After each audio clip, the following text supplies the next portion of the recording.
Good morning students. Saranya ma'am எங்க போனாங்க? Class மாதிரி வந்துட்டாங்களா? ஸ்டூடெண்ட்ஸ், உங்க சயின்ஸ் சரண்யா மேம் வந்து மெட்டர்னிட்டி லீவ்ல இருக்காங்க.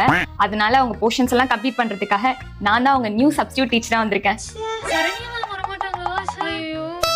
என் நேம் சயின்ஸ் ஷர்மி மேம். உங்க நேம்லாம் ஓவராலா இன்ட்ரோடியூஸ் பண்ணிக்கிறீங்களா? ப்ளீஸ் ஸ்டார்ட் ஃப்ரம் தேர். எல்லாரும் சாப்டர் 6 எடுத்துக்கோங்க. Still chapter 5 pending ma'am. ஆனா உங்க சரண்யா மேம் சாப்டர் 5 கம்ப்ளீட் பண்ணிட்டதா சொன்னாங்களே. கடைசி 2 topics முடிக்கல ma'am. ஓ, ஆனா இன்னைக்கு நான் சாப்டர் 6 தான ப்ரிப்பேர் பண்ணிட்டு வந்தேன். சரி சமாளிப்போம். நான் இன்னைக்கு சாப்டர் 6 கம்ப்ளீட் பண்றேன். அப்புறம் நாளைக்கு சாப்டர் 5ல ரிமைனிங்கா இருக்க போர்ஷனை கம்ப்ளீட் பண்ணிடுறேன். ஓகே ஸ்டூடெண்ட்ஸ், ஸ்டூடெண்ட்ஸ், ஸ்டூடெண்ட்ஸ், என்ன இவ்ளோ சவுண்ட் போடுறீங்க? உங்க சயின்ஸ் சரண்யா மேம் எவ்வளவு ஸ்ட்ரிக்ட்னு எனக்கு தெரியும். நான் சைலண்டா இருக்கிறதுனால எல்லாரும் இப்படி சவுண்ட் போட்டுட்டு இருக்கீங்களா?